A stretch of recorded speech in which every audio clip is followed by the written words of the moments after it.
24th of August, 1814. The sun rose over the Chesapeake Bay with an ominous brilliance, casting long shadows across the dusty roads leading to a small Maryland crossroads called Bladensburg. Major General Robert Ross stood at the head of 4,500 battle-hardened British regulars, veterans of the Napoleonic Wars who had watched Napoleon Bonaparte himself fall at their hands. Now these same soldiers, their red coats dusty from days of marching through humid American woodlands, prepared to face an enemy they had been told would crumble at the first volley. Ross adjusted his telescope and surveyed the terrain ahead, where the eastern branch of the Potomac River, today called the Anacostia, wound through gentle hills like a silver ribbon. Beyond those hills lay Washington, the upstart capital of a rebellious republic that had dared challenge the British Empire once more. The origins of this confrontation stretched back to the beginning of the War of 1812, a conflict Americans would remember as their Second War of Independence, while the British considered it merely a troublesome distraction from their greater struggle against France. For 2 years the war had raged across the Canadian border, on the Great Lakes, and along the Atlantic coastline.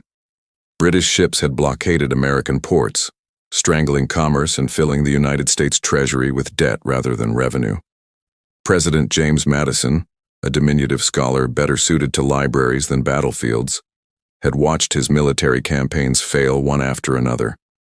The attempted invasions of Canada had proven disastrous, with American forces repeatedly turned back by a combination of British regulars, Canadian militia, and their indigenous allies under the brilliant Shawnee leader, Tecumseh. According to historical accounts documented in the National Archives and referenced in multiple scholarly works including The War of 1812, A Forgotten Conflict, by Donald Hickey, the British strategy had shifted dramatically in the spring of 1814 following Napoleon's abdication. With peace achieved in Europe, Britain could finally redirect its full military might toward the troublesome Americans. Vice Admiral Sir Alexander Cochrane, commander of the Royal Navy's North American station, had devised an audacious plan: strike at the very heart of American government, humiliate Madison's administration, and force the United States to accept British peace terms that would cripple American sovereignty for generations. The British Expeditionary Force had departed from Bermuda in mid-August, sailing up the Chesapeake Bay with calculated precision. Ross, a 37-year-old Irishman, known for his tactical brilliance and personal courage, commanded the land forces.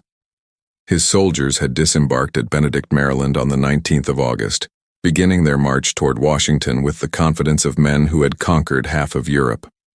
They moved through a landscape of tobacco plantations and scattered farms, their disciplined columns stretching for miles along the narrow roads. As dawn broke on that fateful 24th of August, American scouts brought frantic reports to Brigadier General William Winder, the lawyer-turned-general who commanded the hastily assembled American defensive force.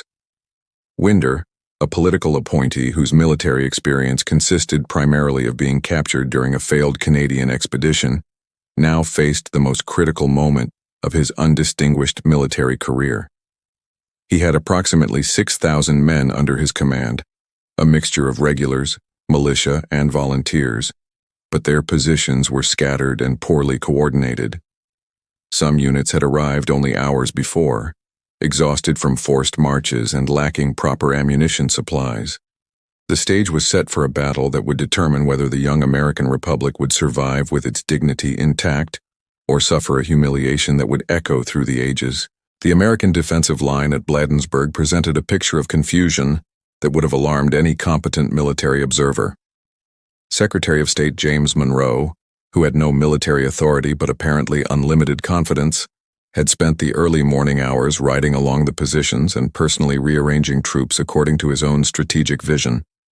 This unauthorized interference created chaos in the command structure, with units receiving contradictory orders and officers uncertain about their actual positions.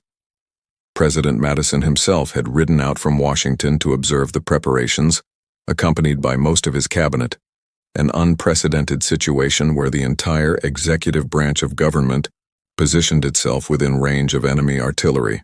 Winder had established 3 defensive lines, each weaker than sound military doctrine would recommend.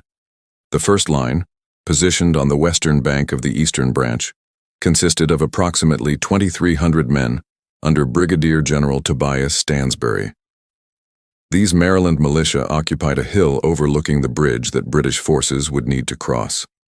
Artillery pieces commanded by Captain Joseph Stull were placed to sweep the bridge with fire, while infantry units spread along the hillside in what appeared from a distance to be a formidable defensive position.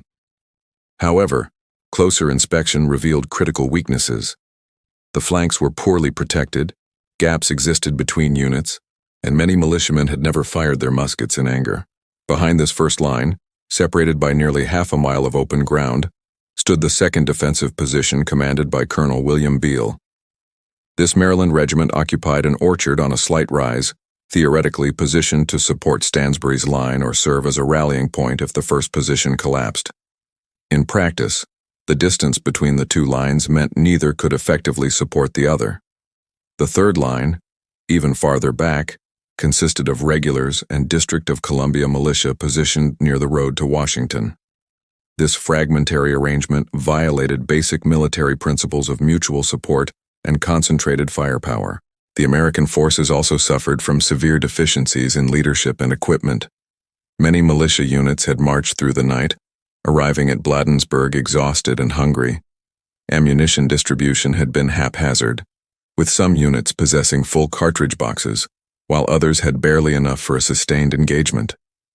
The artillery, which should have been the Americans' greatest advantage, given their defensive positions, lacked sufficient trained crews.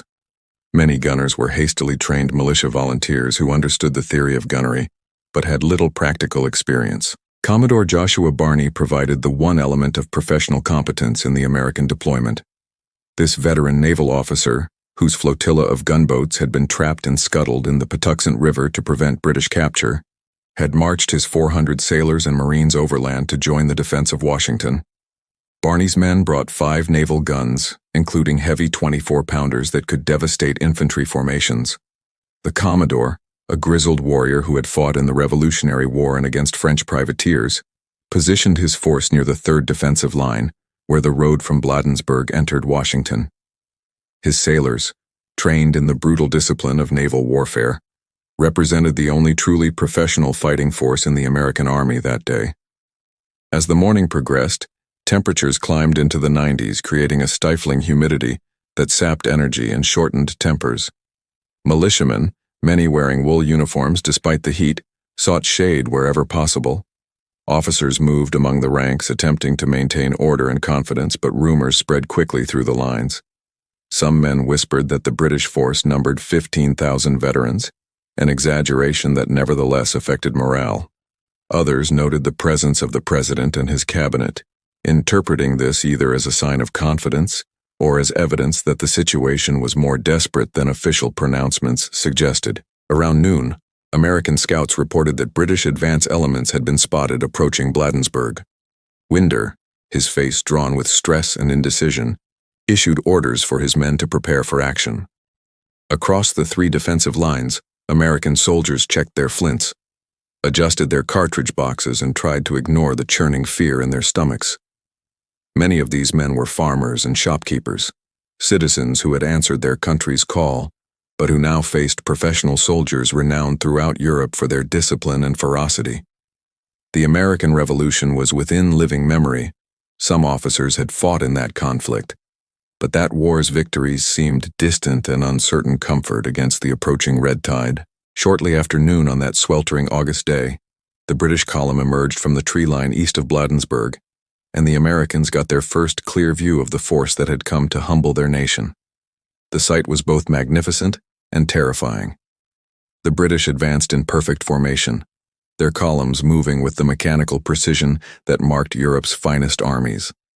Sunlight glinted off thousands of bayonets and brass fittings, creating a sea of flashing steel and red cloth.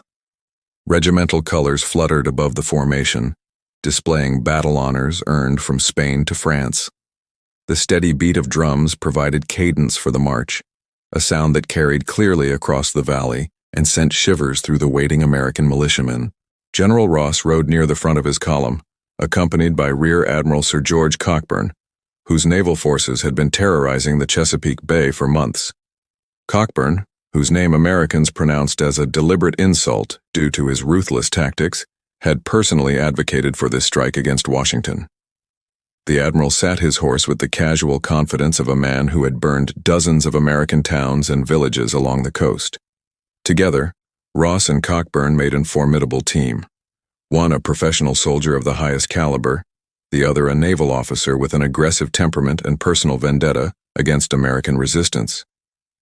The British force consisted primarily of the 4th Regiment of Foot, the 44th Regiment of Foot, and the 85th Light Infantry, supplemented by Royal Marines and a small detachment of Royal Artillery. These were not garrison troops or colonial militia, but Wellington's veterans, men who had endured the horrors of the Peninsular Campaign and emerged victorious. They had marched through Spanish mountains in winter, stormed French fortifications, and stood firm against Napoleon's Imperial Guard. The ragged American militia arrayed before them seemed hardly worthy opponents for such battle-tested soldiers. As the British column approached Bladensburg, Ross halted to conduct a reconnaissance of the American positions. Through his telescope, he could observe the defenses across the eastern branch, the artillery commanding the bridge, the infantry on the hills beyond, and the apparent gaps in the American deployment. The general conferred briefly with his subordinate officers, issuing orders with the calm efficiency of a man who had faced far worse situations. The plan was straightforward: a frontal assault across the bridge to fix American attention, followed by flanking movements both north and south of the main American position. It was a classic tactical approach that had worked countless times against French forces in Spain. The British light infantry companies received orders to advance as skirmishers, spreading out to provide covering fire for the main assault.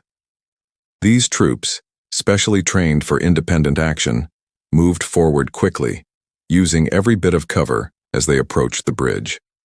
American artillery opened fire, sending round shot bouncing across the fields and through the British ranks. The distinctive crack of the 3-pounder and 6-pounder guns echoed across the valley, followed by the deeper boom of larger pieces. Several British soldiers fell, creating gaps in the formation that were immediately filled as the column continued its relentless advance. The bridge at Bladensburg, a narrow wooden structure barely wide enough for a single wagon, became the focal point of the battle's opening phase. British light infantry reached the eastern bank of the river and began crossing under heavy fire.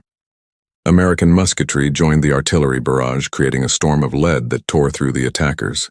Men fell into the water, staining it red, while others pressed forward with the determination drilled into them through years of harsh discipline. The British soldiers understood that hesitation meant death.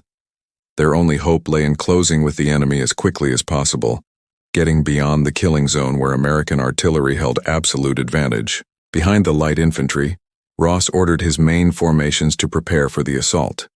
The 4th Foot, known as the King's Own, fixed bayonets with practiced efficiency. Each soldier carried 60 rounds of ammunition, a flintlock musket weighing 10 pounds, and full field equipment, nearly 60 pounds of gear in crushing heat. Yet these men stood ready, their faces expressionless, waiting for the order to advance. This was their profession, and they were very good at it. Officers moved along the ranks, offering quiet words of encouragement, reminding the men of their regimental pride and their duty to king and country. American fire intensified as more British troops crowded onto the bridge. Captain Stull's artillery crews worked frantically, swabbing and reloading their guns as quickly as possible, sending shot after shot into the packed British formations. For a few moments it seemed the American defenses might hold, that the combination of terrain advantage and concentrated firepower would break the British assault before it truly began. Militiamen along the hillside gained confidence with each enemy soldier who fell, believing perhaps that these vaunted British veterans were not so invincible after all. The British assault across the Bladensburg Bridge represented a feat of raw courage that would have earned admiration even from their enemies had circumstances allowed for such sentiments. Under withering fire from American artillery and musketry, the light infantry companies of the 85th Regiment fought their way across the narrow span, accepting horrific casualties with the stoicism expected of professional soldiers. Lieutenant George de Lacy Evans, leading one of these companies, would later describe the crossing as advancing through the gates of hell itself, with American shot creating geysers of water in the river and splintering the wooden bridge planks beneath their feet. Men fell at every step, yet the survivors pressed forward, driven by discipline, duty, and the certain knowledge that retreat meant death. Once across the bridge, the British light infantry immediately deployed into extended order, seeking whatever cover the terrain provided while returning fire against American positions. Their training in skirmishing tactics, honed through years of fighting French voltigeurs in Spain, proved invaluable. These soldiers knew how to use ground effectively, advancing by rushes from cover to cover while maintaining sufficient fire to suppress enemy guns. American militia, unaccustomed to such professional tactics, found themselves outmatched by opponents who seemed to materialize from behind every tree and fold in the ground. General Ross, observing the successful crossing, committed his main force to the assault. The 4th and 44th Regiments of Foot advanced across the bridge in column, maintaining formation despite continued American fire.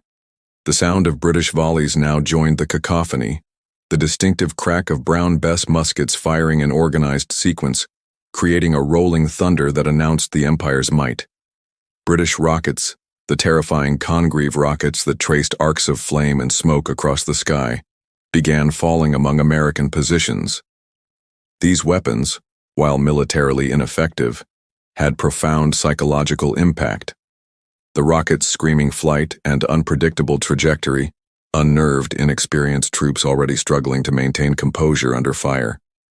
The critical moment came when British forces identified and exploited weaknesses in the American defensive deployment. Light infantry companies, moving rapidly along the flanks, discovered that Stansbury's militia had left their left flank insufficiently protected. A dense orchard provided concealment for British troops to work around the American position, threatening to envelope the entire first defensive line. Simultaneously, other British units located a ford downstream from the bridge, allowing additional forces to cross the eastern branch and attack from an unexpected direction.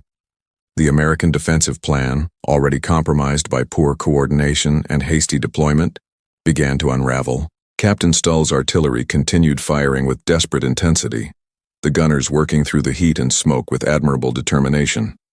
The roar of cannon, the crack of musketry, and the screams of wounded men created a hellish symphony.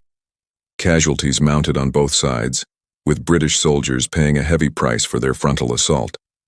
For approximately 30 minutes, the battle hung in precarious balance. American militia, fighting from advantageous positions and motivated by defense of their homeland, inflicted significant damage on the attacking British formations. Then the American line broke. The exact sequence of events remained disputed in subsequent accounts, with various participants offering conflicting explanations. Some militia units, observing British troops appearing on their flank, concluded they were about to be surrounded and began falling back without orders. This movement created panic among adjacent units, who interpreted the withdrawal as a general retreat. Other accounts suggested that simple exhaustion and fear, accumulated over hours of tension and minutes of combat, simply overcame men who lacked the training and discipline to sustain themselves in battle. Whatever the immediate cause, the result was catastrophic. Stansbury's first defensive line dissolved with shocking rapidity. Militia units that moments before had been maintaining steady fire suddenly abandoned their positions and fled toward the rear. Officers attempted to rally their men, shouting orders and even threatening deserters with their swords, but discipline had evaporated. The retreat quickly became a rout, with hundreds of militiamen streaming away from the battlefield, throwing aside muskets and equipment to run faster. This phenomenon, which Americans would sarcastically nickname the Bladensburg races, represented a complete collapse of organized resistance. British forces, recognizing the opportunity, pressed their advantage with ruthless efficiency. Light infantry companies raced forward to secure the abandoned American artillery positions before the guns could be withdrawn. Stull's gunners, finding themselves suddenly isolated and threatened with capture, attempted to limber their pieces and retreat. Several guns were successfully removed, but others fell into British hands, trophies that would later be shipped to England as evidence of victory. The British 4th Regiment formed line and advanced steadily up the hillside, their bayonets gleaming as they moved through the abandoned American defensive works. The collapse of the first American defensive line sent waves of fleeing militiamen crashing into Colonel William Beall's second position. These Maryland troops, who had been watching the battle from their orchard position with growing anxiety, now faced the dual challenge of enemy assault and disorganized friendly forces streaming through their ranks. Beall, a competent officer hampered by circumstances beyond his control, attempted to maintain order as his carefully arranged defensive line dissolved into chaos. Some of his men joined the retreat immediately, their confidence shattered by the sight of veteran troops abandoning the field. Others attempted to form firing lines, but the confusion of intermingled units made coordinated resistance nearly impossible. British forces, pursuing with the predatory instinct of professional soldiers, gave the Americans no respite to reorganize. Light infantry companies infiltrated through the broken American formations, firing at close range and creating additional panic. The main British line advanced steadily, maintaining formation and discipline that contrasted starkly with American disorder. Within minutes, Beall's position suffered the same fate as Stansbury's, a rapid disintegration that sent another wave of fleeing soldiers toward Washington. The carefully planned defensive depth that Winder had envisioned existed only on paper. In reality, each successive American line proved no more resilient than the one before it. General Winder himself became caught up in the retreat, his attempts to rally fleeing troops proving futile against the tide of panic. The American commander, whose limited military experience had not prepared him for the psychological shock of combat against professional European soldiers, found his orders ignored by men intent only on escape. Secretary of State Monroe, having earlier undermined Winder's deployment with unauthorized troop movements, now contributed nothing useful to the defense. President Madison and his cabinet members, recognizing that the battle was irretrievably lost, withdrew toward Washington to organize the capital's evacuation. The sight of the president fleeing the battlefield provided final confirmation that the day was lost. Yet amid this comprehensive disaster, one American force maintained its discipline and fighting spirit. Commodore Joshua Barney's sailors and Marines, positioned near the 3rd defensive line where the road from Bladensburg entered Washington, prepared to make a stand that would salvage some measure of American honor from the debacle. Barney, observing the catastrophic collapse of the militia forces, recognized that retreat was pointless. The British would simply pursue the fleeing Americans into Washington itself. The Commodore made a fateful decision. His force would hold its position and inflict maximum damage on the British advance, providing time for the government to evacuate and demonstrating that Americans could fight with courage and competence when properly led. Barney's sailors positioned their 5 naval guns along the road, creating a formidable artillery battery supported by infantry, armed with muskets and boarding pikes. These men, accustomed to the brutal close-quarters combat of naval warfare, felt no particular awe of British military reputation. They had faced British warships in single combat, boarded enemy vessels in storm-tossed seas, and survived hurricanes and naval bombardments. A land battle, for all its terror and chaos, held no unique horrors for sailors who had experienced the full spectrum of maritime warfare. Marine Captain Samuel Miller deployed his company in support of the guns, positioning sharpshooters to protect the artillery crews from British skirmishers. The British advance guard, flush with victory and expecting the American resistance to have completely evaporated, approached Barney's position with perhaps less caution than circumstances warranted. The 85th Light Infantry, ranging ahead of the main British force, emerged around a bend in the road and suddenly faced Barney's prepared position at close range. The Commodore, personally sighting one of his 24-pounders, waited until the British troops presented a dense target before giving the order to fire. The resulting volley of naval artillery at nearly point-blank range devastated the light infantry companies, sending solid shot tearing through their formations and creating carnage that shocked even battle-hardened veterans. The engagement at Barney's position developed into the war's fiercest firefight in the Washington campaign. British forces, recovering from their initial surprise, deployed for assault with professional competence. Officers rallied their men, and the light infantry began working around the American flanks while maintaining suppressing fire. Ross brought forward additional troops and artillery to support the attack, recognizing that he faced opponents fundamentally different from the militia, who had fled earlier. The 4th Regiment of Foot advanced directly along the road, accepting casualties with grim determination as they closed with the American sailors. Barney's guns fired repeatedly, their crews working with the speed and precision of naval gunnery drill.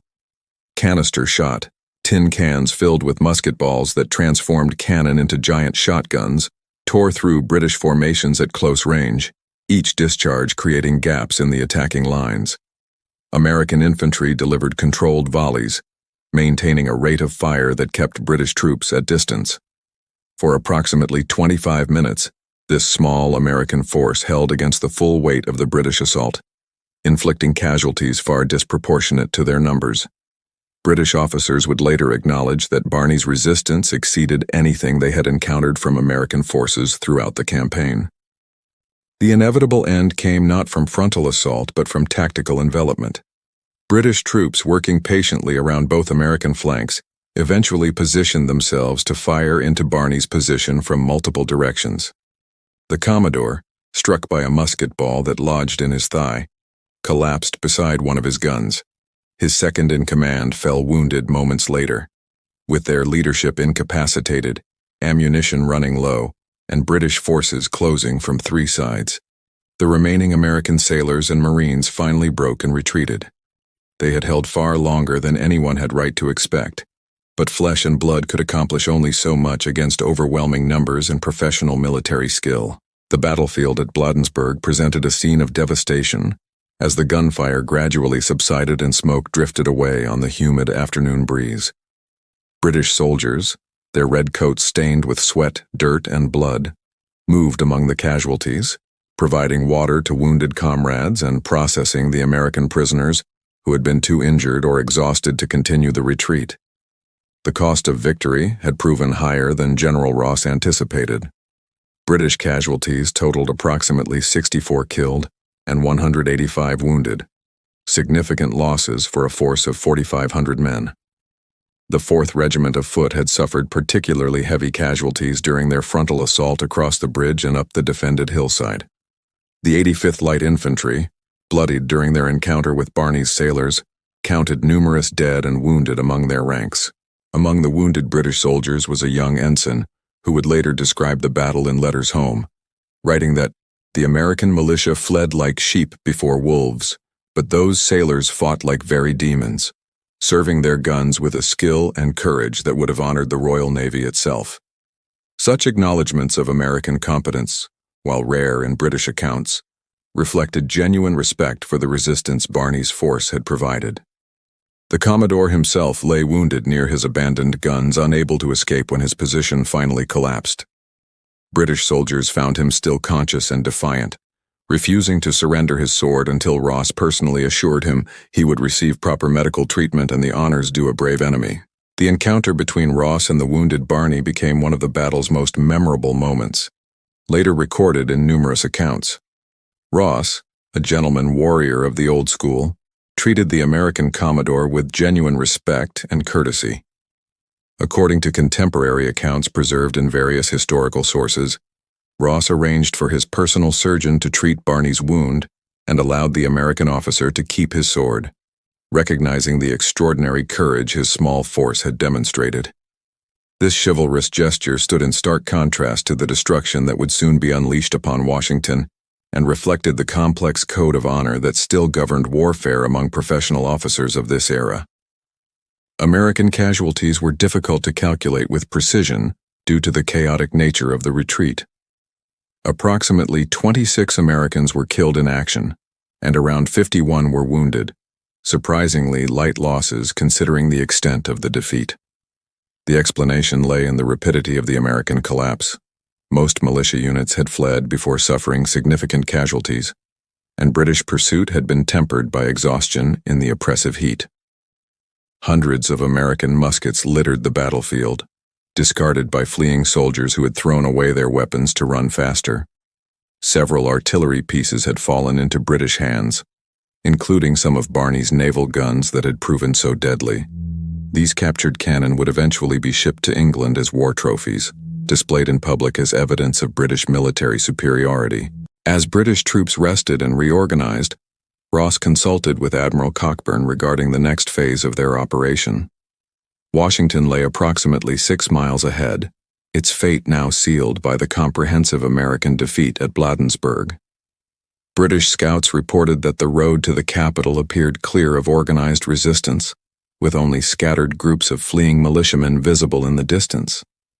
The question facing Ross was not whether to advance on Washington, but rather what to do upon arrival. His orders from Vice Admiral Cochrane had been somewhat ambiguous, authorizing him to destroy and lay waste such towns and districts as you may find assailable, while also exercising discretion based on local circumstances and military necessity. Cockburn, whose aggressive temperament and personal animosity toward Americans was well established, advocated for comprehensive destruction of Washington's public buildings and military facilities. The admiral argued that such destruction would serve multiple purposes: demonstrating British power, punishing the American government for declaring war, and discouraging future American military adventures. Cockburn particularly wanted to destroy the offices of the National Intelligencer newspaper, which had published articles criticizing British conduct during the Chesapeake Bay campaign. Ross, more cautious and concerned about maintaining rules of civilized warfare, agreed to destroy public buildings of military significance, but wanted to protect private property and avoid unnecessary civilian suffering. Around 4 o'clock in the afternoon, having allowed his troops several hours of rest, Ross ordered the advance to resume. The British column reformed on the road to Washington, their spirits high despite the heat and earlier casualties. These veterans had achieved complete victory over numerically superior forces, confirming their assumptions about American military incompetence. The march toward the capital proceeded without opposition, British troops passing through abandoned defensive works and encountering only occasional small groups of American stragglers. The landscape of tobacco fields and wooded hills shimmered in the afternoon heat as the British Army approached its most audacious objective of the entire war. In Washington, panic reigned as news of the Bladensburg disaster reached the capital. Government officials scrambled to evacuate important documents and personal possessions before British troops arrived. President Madison, having returned ahead of his defeated army, coordinated the removal of critical state papers and directed his cabinet to disperse to predetermined locations outside the city. First Lady Dolly Madison, displaying remarkable courage and presence of mind, supervised the removal of important items from the executive mansion, including the famous Gilbert Stuart portrait of George Washington that would become one of the few presidential possessions to survive the coming conflagration. Citizens fled in all directions, clogging roads with wagons and carriages loaded with household goods. By early evening, as the sun began its descent toward the western horizon, British troops entered Washington unopposed. The capital of the United States, barely 14 years old as the seat of government, lay defenseless before an enemy army that had marched directly through the heart of the Republic. The American experiment in self-government, which had inspired revolutionaries and reformers throughout the Atlantic world, now faced its greatest humiliation. The next several hours would witness scenes of destruction that would burn themselves into American national memory, creating wounds that would influence Anglo-American relations for generations to come. The British column entered Washington just as twilight descended on the 24th of August, transforming the abandoned capital into a ghostly landscape of empty streets and darkened buildings. General Ross halted his troops on Maryland Avenue, establishing temporary headquarters while deciding his next actions. The eerie silence of the deserted city contrasted sharply with the earlier battle's chaos, creating an atmosphere of surreal unreality. Scattered residents who had not fled watched from windows as British soldiers, their uniforms still dusty from the day's combat, marched past with the disciplined precision that marked professional armies. For the first time since the War of Independence, a foreign military force occupied the American capital, a humiliation that struck at the very foundations of national pride. Ross and Cockburn, accompanied by a small advance party, proceeded toward the Capitol building, intending to formally demand the city's surrender from whatever authorities remained. As the group approached Capitol Hill, shots suddenly rang out from a house near the Navy Yard.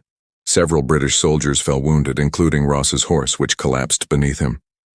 The general, briefly trapped under the dying animal, was pulled free by his aides. This unexpected resistance, whether from desperate defenders or simply panicked civilians, proved fatally consequential for Washington. Ross, his earlier inclination toward moderation now replaced by anger at what he perceived as treacherous violation of surrender protocols, determined that the city would face the full consequences of continued resistance. The British force proceeded to the Capitol building, that symbol of American democracy where both House and Senate chambers represented the people's voice in governance. Sailors from Cockburn's landing party, carrying poles wrapped in oil-soaked rags, entered the building's interior.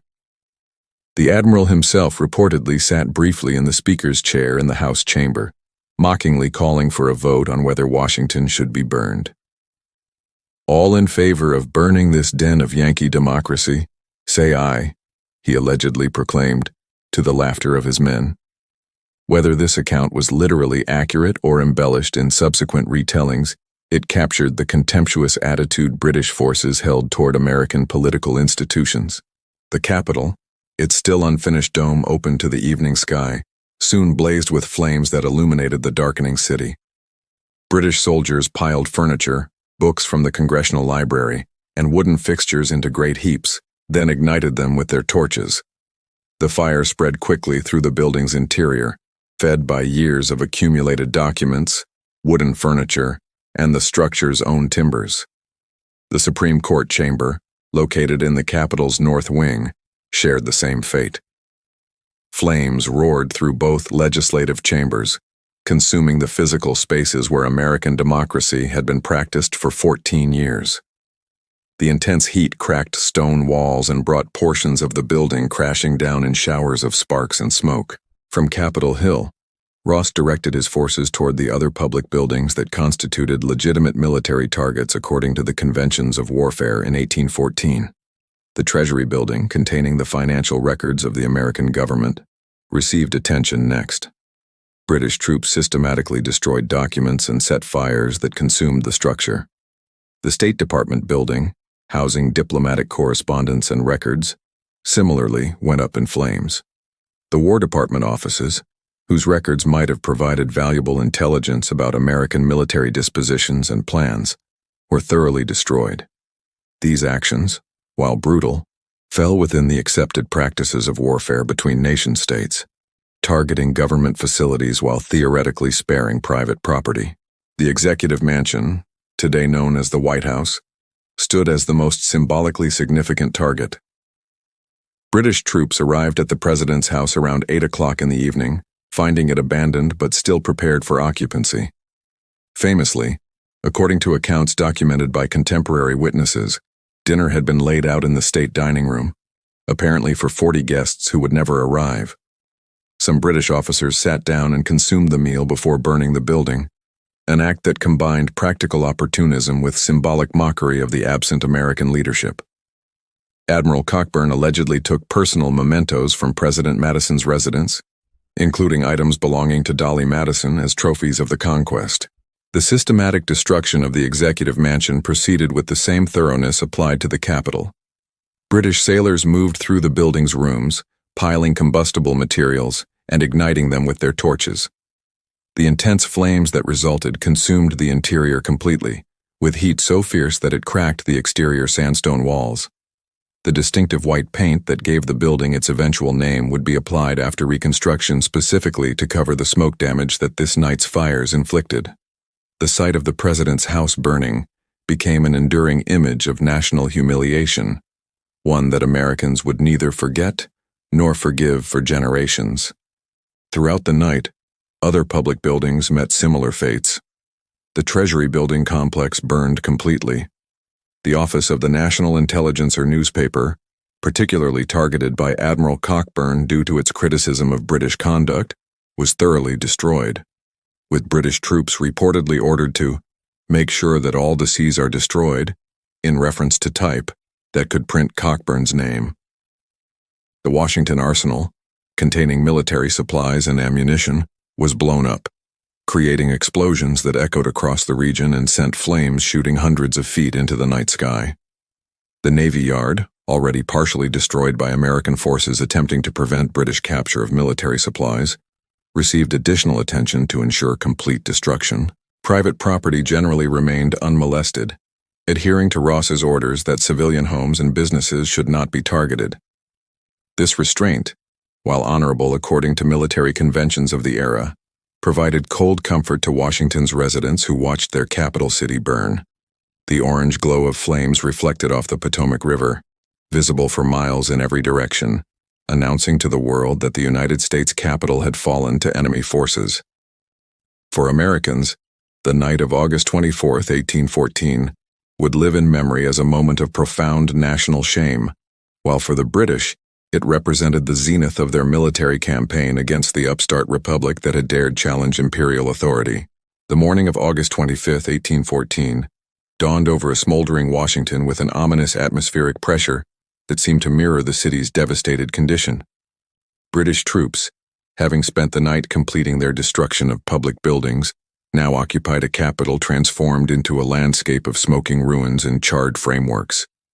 The Capitol building stood as a gutted shell, its walls blackened and portions collapsed into rubble.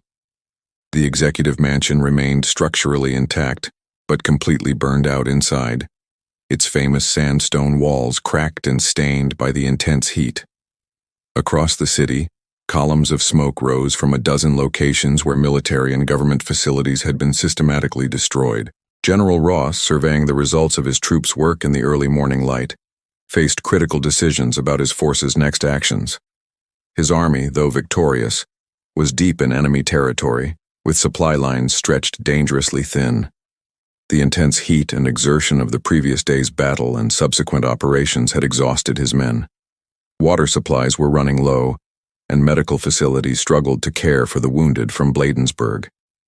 Moreover, intelligence reports suggested that American forces might be regrouping outside the city, potentially threatening British withdrawal routes.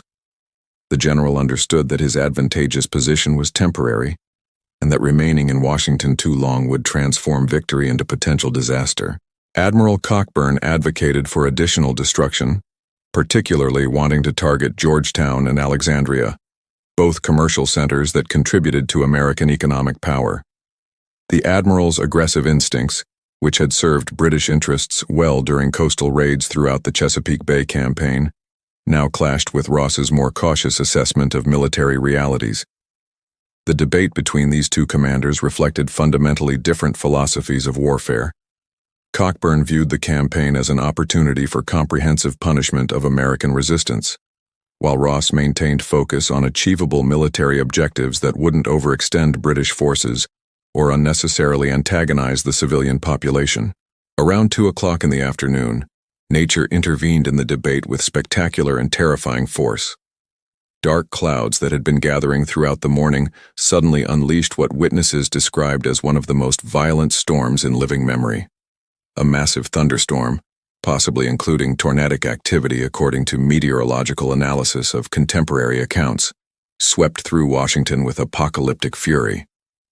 Winds of extraordinary velocity tore through the city, ripping roofs from buildings, uprooting trees, and sending debris flying through the air like deadly projectiles. Rain fell in torrential sheets, reducing visibility to nearly zero and transforming streets into rushing streams. The storm struck British forces with particular severity. Troops caught in the open scrambled for shelter as the tempest unleashed its fury. 2 British soldiers were killed when a building collapsed on them during the height of the storm, crushed beneath falling masonry loosened by the previous night's fires. Several artillery pieces were blown over by the fierce winds, and horses broke loose from their picket lines in panic, galloping through the streets in terror. Admiral Cockburn's horse reportedly bolted with the admiral still mounted, carrying him on a wild ride through Washington's streets before he could regain control. The experience, humiliating for the normally unflappable naval officer, became the subject of considerable amusement among the troops once the immediate danger passed. The storm's impact on the burning buildings created surreal and dangerous conditions. The intense rainfall extinguished many fires that were still consuming government structures, effectively completing in minutes what would have taken British troops hours to accomplish, or preventing destruction that might have spread to private property. The Capitol's ruins, still smoldering from the previous night's conflagration, steamed and hissed as rain poured through the roofless chambers. The executive mansion's blackened walls stood stark against the storm-darkened sky, water streaming through empty window frames where elegant curtains had hung just 24 hours earlier. The deluge transformed the streets into muddy torrents that washed away accumulated ash and debris, creating a grim slurry that carried the physical remnants of American government buildings toward the Potomac River. For approximately 2 hours, the storm raged with unabated intensity, forcing both British occupiers and remaining American residents to seek whatever shelter they could find. The meteorological violence seemed almost biblical in its timing and intensity, leading some observers to interpret it as divine judgment, though whether against British aggression or American military incompetence remained a matter of theological debate, depending on one's national loyalties. When the storm finally passed, leaving behind a landscape of fallen trees, damaged buildings, and streets ankle-deep in mud, the atmosphere had changed dramatically. The oppressive heat that had dominated the previous days had broken, replaced by cooler, more comfortable conditions that nevertheless did nothing to improve British strategic circumstances. General Ross, assessing the situation in the storm's aftermath, made his decision. British forces would withdraw from Washington immediately, returning to their ships in the Chesapeake Bay before American forces could organize effective resistance or threaten British supply lines. The destruction of Washington's public buildings had achieved the campaign's primary objective, humiliating the American government and demonstrating British military superiority. Remaining longer served no useful military purpose and risked unnecessary casualties. Ross issued orders for immediate preparation for departure, with the column to begin marching that same evening under cover of darkness. The British withdrawal from Washington began shortly after nightfall on August 25th, less than 30 hours after troops had entered the city. The column formed on Pennsylvania Avenue, its route illuminated by the still glowing embers of destroyed buildings. Wounded soldiers, including those injured at Bladensburg, were loaded onto commandeered wagons for the difficult journey back to the fleet. Commodore Barney, the American naval officer who had earned British respect through his courageous stand, was paroled and released due to the severity of his wounds and the impracticality of transporting him as a prisoner. Ross personally bid farewell to the American officer, an exchange of courtesies between professional warriors that stood in stark contrast to the destruction surrounding them. The march back to Benedict, Maryland, where British ships waited, proved arduous and tense. British troops, exhausted from battle, the destruction of Washington, and the storm's violence, trudged through muddy roads in darkness. Fears of American ambush haunted the column, with every shadow potentially concealing enemy forces seeking revenge for the capital's burning. Ross deployed strong advance and rear guards, maintaining strict discipline despite his soldiers' fatigue. The column moved in near silence, the only sounds the squelch of boots in mud and the occasional groan of wounded men in the wagons. No American attack materialized, however. The militia forces that had fled Bladensburg remained scattered and disorganized, incapable of threatening the British withdrawal. British forces reached their ships on August 29, 1814, having completed their march without significant incident. The campaign had achieved extraordinary success by any objective military standard, a decisive battlefield victory, the capture and destruction of an enemy capital, and successful withdrawal with acceptable casualties. British officers congratulated themselves on executing a brilliantly conceived operation that had humbled American pretensions and demonstrated that the United States remained vulnerable to British military power, despite achieving independence 30 years earlier. The captured American artillery pieces were loaded aboard ships as trophies, physical evidence of victory that would grace British arsenals and museums. Yet the campaign's ultimate consequences would prove far different from British expectations. The burning of Washington, rather than breaking American resistance, had precisely the opposite effect. The sight of their capital in flames ignited a firestorm of public outrage that swept through the United States, transforming a war that many Americans had opposed or regarded with indifference into a national crusade for survival and revenge. Militia enrollment surged as men who had previously avoided military service now rushed to defend their nation against what they perceived as barbaric aggression. The moderate peace faction in American politics, which had advocated negotiated settlement, found itself discredited by events that demonstrated British unwillingness to respect American sovereignty. The ashes of Washington continued smoldering for days after British forces departed, sending wisps of smoke into the late summer air as silent testimony to the most humiliating defeat in American military history. President James Madison returned to the devastated capital on August 27, 1814, accompanied by cabinet members who had fled just days earlier. The president, his diminutive figure moving through the ruins of government buildings he had helped create, confronted the physical evidence of his administration's military failures. The executive mansion, its exterior walls standing but interior completely destroyed, could no longer serve as the presidential residence. Madison would spend the remainder of his presidency living in temporary quarters, a daily reminder of the disaster that had befallen the nation under his leadership. The immediate aftermath of Washington's destruction witnessed a remarkable transformation in American public sentiment and military resolve. The burning of the Capitol, intended by British strategists to demoralize and intimidate the United States into accepting unfavorable peace terms, instead catalyzed a surge of nationalistic fury that united previously fractious regional and political factions. Newspapers throughout the nation published accounts of the destruction, often accompanied by inflammatory rhetoric that cast the British action as barbaric vandalism rather than legitimate military operation. The National Intelligencer, whose offices had been specifically targeted by Admiral Cockburn, resumed publication from temporary quarters, its articles now filled with calls for vengeance against British aggression. Military consequences followed swiftly. General William Winder, whose incompetent leadership had contributed significantly to the Bladensburg defeat, was quietly relieved of command and relegated to administrative duties where his political connections, rather than military abilities, determined his usefulness. The militia system, exposed as woefully inadequate for defending against professional European armies, underwent significant reforms in several states. More immediately, American military forces began concentrating at Baltimore, Maryland's largest city, and a crucial port that British intelligence identified as the next logical target for Cochrane's Chesapeake Bay campaign. Baltimore's defenders, learning from Washington's catastrophic example, prepared with far greater competence and determination. Major General Samuel Smith, a Revolutionary War veteran and successful merchant with actual military experience, assumed command of the city's defenses.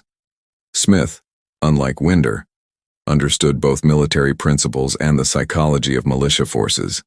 He established strong defensive positions, ensured adequate supplies and ammunition, and most critically, instilled confidence in his troops through competent leadership and thorough preparation.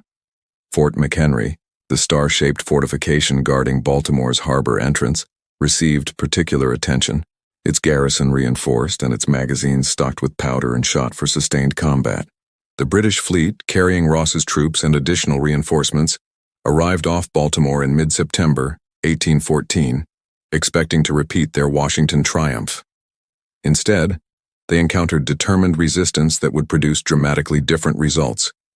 British forces landed at North Point, approximately 14 miles from Baltimore, on September 12th.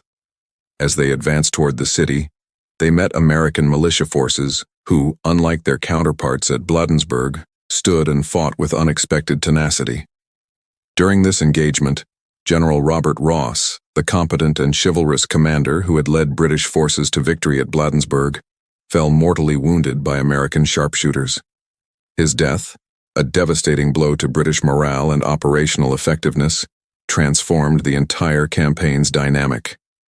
The naval bombardment of Fort McHenry, which occurred on September 13th and 14th, produced the war's most enduring cultural legacy. British warships and bomb vessels subjected the fort to 25 hours of continuous artillery fire, launching between 1,500 and 1,800 shells at the American fortifications. Throughout the night of September 13th, the bombardment continued, creating a spectacular and terrifying display of explosions and rocket fire. Francis Scott Key, an American lawyer detained aboard a British ship during the attack, watched the bombardment through the darkness, uncertain whether the fort would survive or surrender. When dawn revealed the American flag still flying above Fort McHenry, Key was inspired to compose verses that would eventually become the Star-Spangled Banner, the United States national anthem, the fort's successful defense, combined with British failure to break through American land defenses, forced the invading force to withdraw in defeat. The contrast between British success at Washington and failure at Baltimore revealed the critical importance of competent military leadership and prepared defenses. While British forces possessed superior training and discipline, these advantages could be negated by determined resistance led by capable officers who understood how to employ militia forces effectively.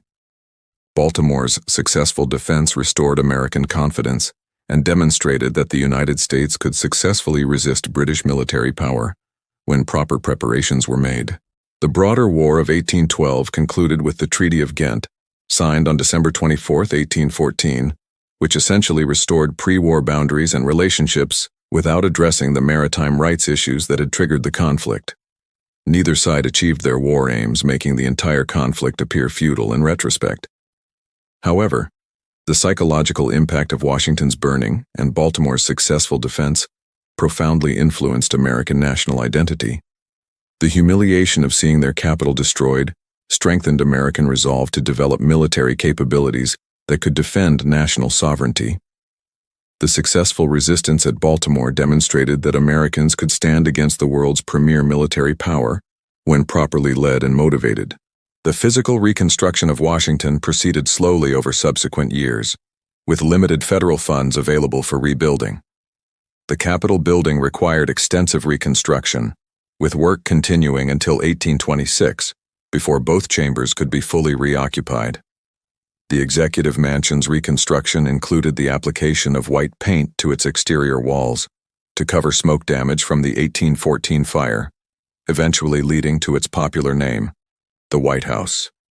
This architectural detail, born from necessity rather than design, created an enduring symbol that would define the American presidency's physical home for more than 2 centuries. The personal consequences for participants varied widely based on nationality and circumstances. Admiral George Cockburn continued his naval career, eventually rising to Admiral of the Fleet and First Naval Lord, the Royal Navy's highest position. His aggressive actions in the Chesapeake Bay campaign, including the burning of Washington, earned him lasting notoriety in America, but professional success in Britain. Commodore Joshua Barney, the American naval officer whose courageous stand at Bladensburg had earned even British respect, recovered from his wounds and returned to service, though the United States Navy's limited resources prevented him from receiving the command position his abilities and courage merited. He died in 1818 in Pittsburgh, Pennsylvania, largely forgotten by a nation that preferred to forget the disasters of the war's early phases. The militiamen who fled Bladensburg returned to civilian life carrying shame that many tried to justify or forget, though the Bladensburg races remained a source of mockery in American military circles for decades. Some participants later claimed they had fought courageously and only retreated when ordered, while others simply refused to discuss the battle. The psychological trauma of combat, particularly the terror of facing professional soldiers whose reputation preceded them, affected many militiamen who had expected warfare to resemble the romantic adventure depicted in popular literature, rather than the horrific reality of musket balls and artillery fire. Historical interpretation of the Battle of Bladensburg and the burning of Washington has evolved considerably over 2 centuries. Early American accounts emphasized British barbarity and American heroism in defeat, particularly celebrating Barney's stand while minimizing militia incompetence. British accounts typically portrayed the campaign as a legitimate military operation that achieved its objectives through superior training and leadership. Modern historians, drawing on comprehensive sources from both nations, recognize the battle as a complex event shaped by multiple factors: American military unpreparedness and poor leadership, British professional competence and tactical skill, and the broader strategic context of a war that neither side could decisively win. The burning of Washington stands as the only time in American history that a foreign enemy has captured and occupied the national capital. This unique historical distinction ensures that the events of August 1814 maintain powerful resonance in American national consciousness. The image of the Capitol and White House in flames represents ultimate vulnerability and humiliation, serving as cautionary tale about the consequences of military unpreparedness and incompetent leadership. Conversely, Baltimore's successful defense just weeks later demonstrates the potential for redemption through courage and competent preparation. The physical landscape of Washington, D.C. today bears subtle reminders of that August night in 1814. The Capitol building's present magnificent dome, completed decades after the war, replaced the structure destroyed by British forces. The White House's distinctive appearance, including its white-painted exterior, originated in post-fire reconstruction. These architectural features, encountered daily by millions of visitors, connect modern America to a moment of profound national crisis when the young republic's survival seemed uncertain. The battle's military lessons influenced American strategic thinking for generations. The demonstrated inadequacy of poorly trained militia against professional European armies strengthened arguments for maintaining a larger regular army and improving military education. The United States Military Academy at West Point, which had been established in 1802, gained increased support and resources after the war. Its mission of producing competent military officers now recognized as essential to national security. State militias underwent reforms, though the fundamental tension between American suspicion of standing armies and the military necessity of trained forces remained unresolved. In the final analysis, the Battle of Bladensburg and the burning of Washington represented a pivotal moment in American history, a catastrophic defeat that paradoxically strengthened rather than weakened national resolve. The flames that consumed the Capitol and White House on that August night in 1814 illuminated fundamental truths about military preparedness, competent leadership, and national determination that would shape American development for decades to come. The young republic, humiliated but not destroyed, emerged from the war with strengthened national identity and renewed commitment to defending its sovereignty against any foreign power. The ashes of Washington, carried away by subsequent rains and winds, fertilized the ground from which a more resilient and militarily capable nation would grow, ensuring that no foreign army would again march unchallenged through the American capital's streets.